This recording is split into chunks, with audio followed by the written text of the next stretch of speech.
Shriji events and decorators.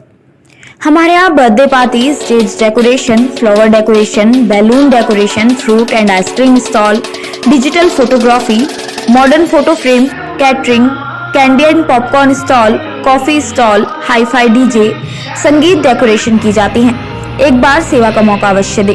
Provision Karan, Rishabh, Priyanshu. संपर्क सूत्र 7505598533 9560200630 8532879333। तो रखिए आपने। रजनीश यादव, अंचल प्रदेश सचिव, प्रगतिशील समाजवादी पार्टी लोहिया। प्रेस वार्ता हमने इसलिए बुलाया कि जो एक बहरी गूंगी सरकार निकम्मी किसानों के साथ अत्याचार जुल्म कर रही है, इसके खिलाफ जो पूरे देश के जनमानस गोलबंद होकर के ये काला कानून आपस करने के लिए किसानों के साथ खड़े हैं लोग। हम इस संदेश को देश में जन जन तक पहुंचाना चाहते हैं कि देश के लोग एक मुश्त होकर के इस बहरी गूंगी सरकार को, इस निकम्मी सरकार को उखाड़ फेंके। जन सैलाब। दीदी, आपकी पार्टी ने कुछ ऐसा प्रोग्राम बनाया है जिसको लेके इसका विरोध किया जा रहा हो, या आज से शुरू करेंगे आप कोई क्या ऐसे प्रेस कॉन्फ्रेंस थ्रू आप विरोध करना चाहते हैं? सिर्फ हमारी पार्टी किसान आंदोलन में शुरू से ही किसानों के साथ खड़ी है, हर मोड़ पर खड़ी है, हर बिंदुओं पर किसानों के साथ संघर्ष कर रही है हमारी पार्टी। हमारी पार्टी का गांव से लगा करके और ब्लॉक से, तहसील से, जिले से और कमिश्नरी से लगा करके प्रदेश और देश तक पार्टी कार्यकर्ता, चाहे बूथ का हो, चाहे वो विधानसभा का हो, चाहे जिले का हो, चाहे प्रदेश के लेवल का हो, सारे लोग कार्यकर्ता। जी, आप ये बताइए, आप महासचिव हैं एक पार्टी के, जैसा कि आप बता रहे हैं, लेकिन आपको वो किसान की कौन सी जो सरकार की नीति है जो आपको पसंद नहीं आ रही है, या आपकी पार्टी उसको पसंद नहीं कर रही है? सरकार की नीतियाँ इतनी खराब है किसानों के खिलाफ में कि सरकार कौन सी नीति, मैंने पूछा बता रहा हूँ। सरकार मुकेश अंबानी के नेतृत्व में पूरे देश के किसानों से कृषि कार्य कराना चाहती है।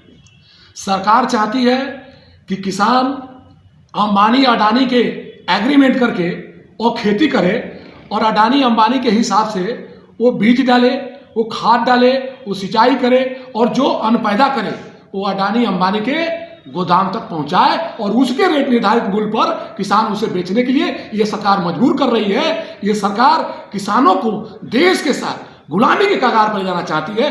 अडानी अंबानी के गुलाम नरेंद्र मोदी जी हो सकते हैं, भारतीय जनता पार्टी के लोग हो सकते हैं, आरएसएस के लोग गुलाम हो सकते हैं, क्योंकि वो लोग अडानी अंबानी के कर्जे खाए हुए हैं।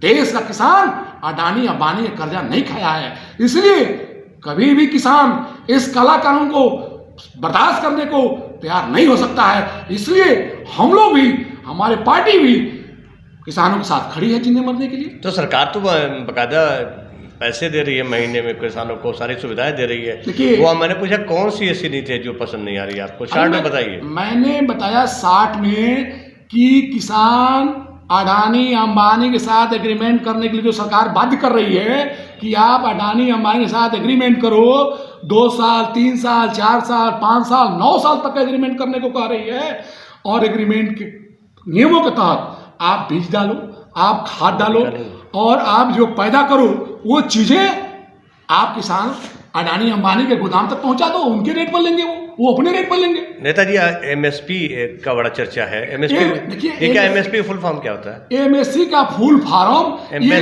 जुमलेबाज जो है कायदे से बता पाएंगे, क्योंकि वो जुमलाबाजी नीति और नियत से बनाए हुए हैं। क्योंकि ये जानते हैं एमएसपी क्या है, ये जानते हैं ना कि किसान एमएसपी है क्या? देखिए, एमएसपी क्या है, ये किसान को बहकाने के लिए एमएसपी का नाम रख करके, जो हमारा खेत में किसान काम करता है, जो खेत बोता है, जोतता है, सिंचाई करता है, वो एमएसपी का परिभाषा बता करके गुमराह करना चाहती है सरकार।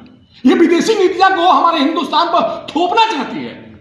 चकमा दे रही है इन भाषाओं के माध्यम से। ठीक। जी, कल जो परसों जो कल गणतंत्र दिवस 26 जनवरी को जो दिल्ली में घटना घटी, ये बिल्कुल किसानों के साथ सरकार के जो लाइन ऑर्डर था, वो किसानों को कुचलने के लिए जो लाइन ऑर्डर बनाया, और किसानों ने बता दिया है कि हम तुम्हारे लाइन ऑर्डर को हर मोड़ पर जवाब देने के लिए तैयार हैं, और उन लोगों ने जवाब दिया। मैं किसानों को बहुत बहुत धन्यवाद देता हूं। और ये भी बता दूं आपको कि किसान धरना स्थल पर सैकड़ों लोगों ने जो शहादत दिया है, ये भारतीय जनता पार्टी की सरकार, ये केंद्र सरकार, ये नरेंद्र मोदी जी उसके जिम्मेदार हैं। सैकड़ों लोगों ने जो शहादत दिया है, जिनकी जाने गई हैं। आप किसको धन्यवाद देना चाहते हैं? जिन लोगों ने लाल किले पर चढ़कर और अपने राष्ट्रीय तिरंगा को से भी ऊपर गैर धर्म के तिरंगा को लहराया, आप किसको धन्यवाद देना चाहते हैं? उन लोगों के लिए आप क्या कहना चाहते हैं? देखिए, हम धन्यवाद उनको देना चाहते हैं जो किसानों ने लड़ाई लड़ी देश हित में, देश की गरिमा के लिए। अन्नदाता ने जो अपनी मांग रखी है और अपनी मांग के लिए हर मोड़ तक पहुंची है, मैं उन किसानों को धन्यवाद देता हूं।